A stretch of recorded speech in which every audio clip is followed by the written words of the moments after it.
Om Swastiastu.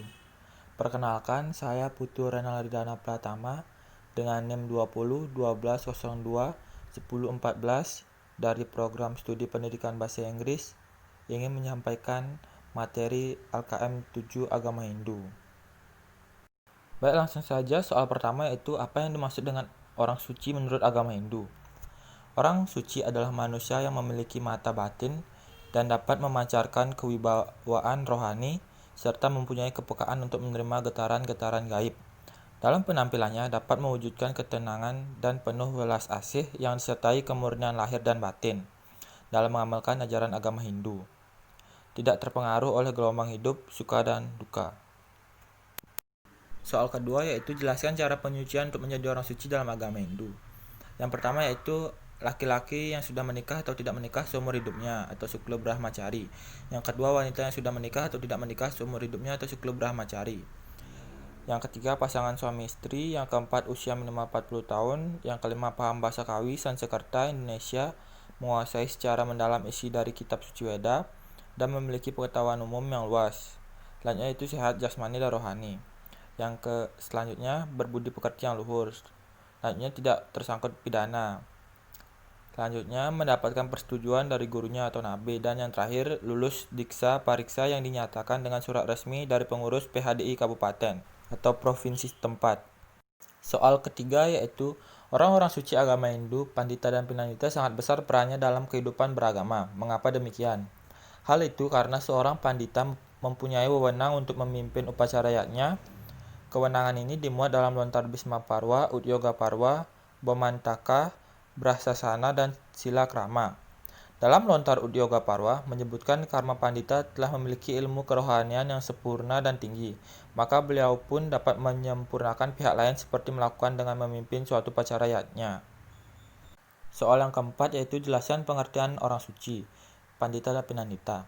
Pandita dalam bahasa Sanskerta berarti orang pandai, cendekiawan, bijaksana, sarjana, sujana, pendeta.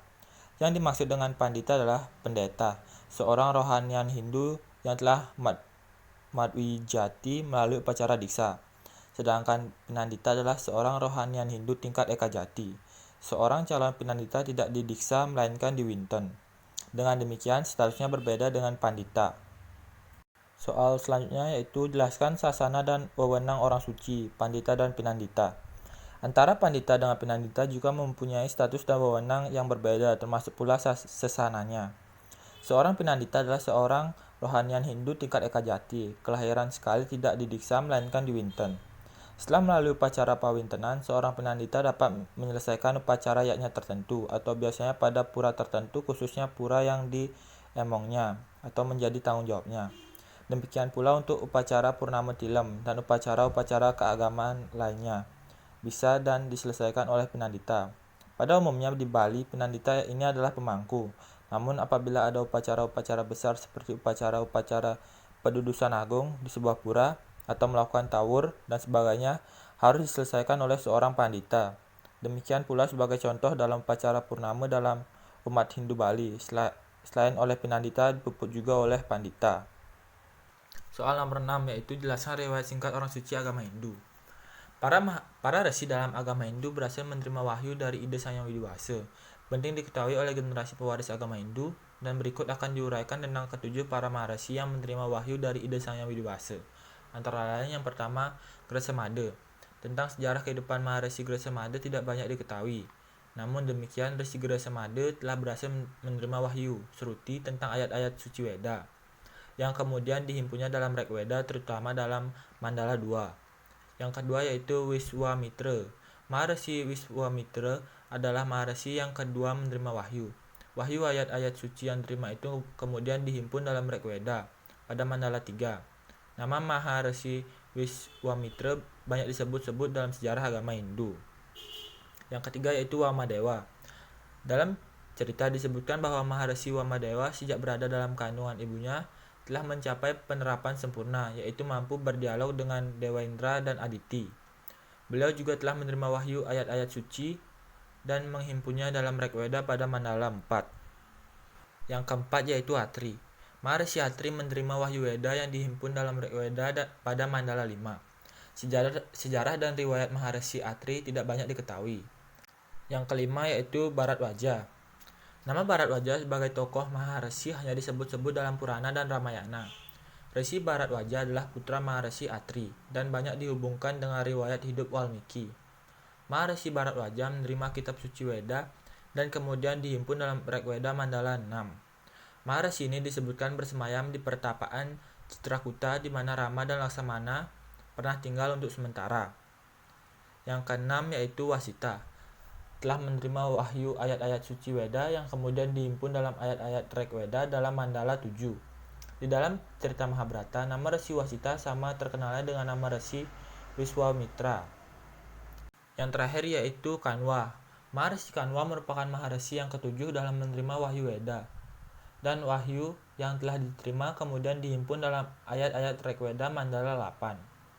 Maharshi Kanwa inilah yang ceritanya banyak disebut dalam kisah cintanya Sakuntala, di mana dalam kisah itu Maharshi Kanwa yang menunggu dan memelihara serta membesarkan bayi perempuan yang kemudian nanti diberi nama Sakuntala. Selanjutnya itu soal nomor 7 dan 8. Yang pertama soal nomor 7, jelaskan apa yang dimaksud dengan awatara dalam agama Hindu. Awatara dalam agama Hindu adalah Sang Hyang Widi yang turun ke dunia dengan perwujudan tertentu dalam upaya untuk menyelamatkan Buana Agung dan Buana Alit dari kehancuran. Soal nomor 8 yaitu jelaskan sloka-sloka yang menjelaskan kemunculan awatara Hindu. Terdapat dalam Bhagavad Gita 5.5 yang dimana arti dari sloka tersebut yakni banyak kelahiranku di masa lalu, demikian pula kelahiranmu Arjuna. Semuanya ini aku tahu tetapi engkau sendiri tidak, Parantapa. Soal nomor 9 yaitu sebutkan dasa awatara, 10 awatara Wisnu dalam agama Hindu. Yang pertama yaitu Matsya Awatara, yang kedua Kurma Awatara, yang ketiga Waraha Awatara, yang keempat Narasingha Awatara, yang kelima Wamana Awatara, yang keenam Parasurama Awatara, yang ketujuh Rama Awatara, yang ke-8 Krishna Awatara, yang 9 Gautama Buddha Awatara, dan yang terakhir yaitu Kalki Awatara. Soal terakhir nomor 10, jelaskan jenis-jenis awatara. Yang pertama yaitu Matsya Awatara. Dalam ajaran agama Hindu, Matsya adalah awatara Wisnu yang berwujud ikan raksasa. Dalam bahasa Sanskerta, kata Matsya sendiri berarti ikan. Menurut mitologi Hindu, Matsya muncul pada masa Satya Yuga, pada masa pemerintahan Raja Satyabrata, putra Wiwasan, Dewa Matahari. Yang kedua yaitu Kurma Awatara. Kurma adalah awatara kedua Dewa Wisnu yang berwujud kura-kura raksasa. Awatara ini muncul pada masa Satya Yuga. Menurut kitab Adiparwa, kura-kura tersebut bernama Akupa. Menurut berbagai kitab Purana, Wisnu mengambil wujud seekor kura-kura dan mengapung di lautan susu. Yang ketiga yaitu Waraha Awatara. Waraha adalah awatara ketiga dari Dewa Wisnu yang berwujud babi hutan. Awatara ini muncul pada masa Satya Yuga. Kisah mengenai Waraha Awatara selengkapnya terdapat di dalam kitab Waraha Purana dan Purana-Purana lainnya. Yang keempat yaitu Narasingha Awatara. Narasingha adalah awatara Wisnu yang turun ke dunia berwujud manusia dengan kepala singa, berkuku tajam seperti pedang dan memiliki banyak tangan yang memegang senjata. Narasingha merupakan simbol dewa pelindung yang melindungi setiap pemuja Wisnu jika terancam bahaya. Yang kelima yaitu Wamana Awatara. Wamana adalah awatara Wisnu yang kelima, turun pada masa Treta Yuga sebagai putra Aditi dan Kasyapa, seorang Brahmana. Ia turun ke dunia guna menegakkan kebenaran dan memberi pelajaran kepada Raja Bali atau Mahabali, seorang Asura, cucu dari Prahlada. Yang keenam yaitu Parasurama Awatara.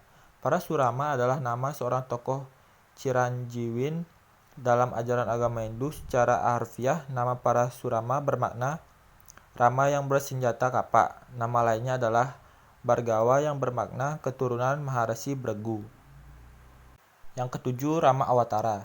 Rama atau Ramacandra adalah seorang raja legendaris yang terkenal dari Hindia yang konon hidup pada zaman Treta Yuga, keturunan dinasti Surya atau Surya Wangsa.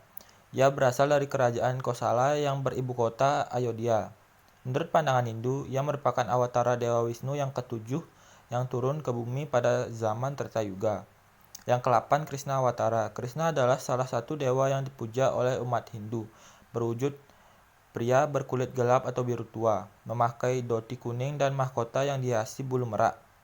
Dalam seni lukis dan arca, umumnya ia digambarkan sedang bermain seruling sambil berdiri dengan kaki yang ditekuk ke samping. Yang ke-9 yaitu Gautama Buddha Awatara. Buddha adalah perwujudan Awatara Wisnu yang ke-9. Dan di antara perwujudan Awatara Wisnu, Awatara Buddha adalah yang sempurna di mana umat manusia diajarkan tentang dharma dan kebahagiaan yang mutlak. Yang terakhir yaitu Kalki Awatara. Kalki adalah awatara ke-10 dan awatara terakhir Dewa Wisnu, sang pemelihara, yang akan datang pada akhir zaman Kali Yuga, zaman kegelapan dan kehancuran. Kata Kalki seringkali merupakan suatu kiasan dari keabadian atau masa. Asal mula nama tersebut diperkirakan berasal dari kata kalka, yang bermakna kotor, busuk, atau jahat. Dan oleh karena itu, Kalki berarti penghancur kejahatan, penghancur kekacauan, penghancur kegelapan, atau sang pembasmi kebodohan. Dalam bahasa Hindi, Kalki Avatar berarti inkarnasi hari esok. Baik, sekian pemaparan jawaban yang bisa saya berikan. Mohon maaf jika masih banyak kesalahan. Akhir kata saya ucapkan terima kasih dan saya tutup dengan Parama Santi. Om Santi Santi Santi Om.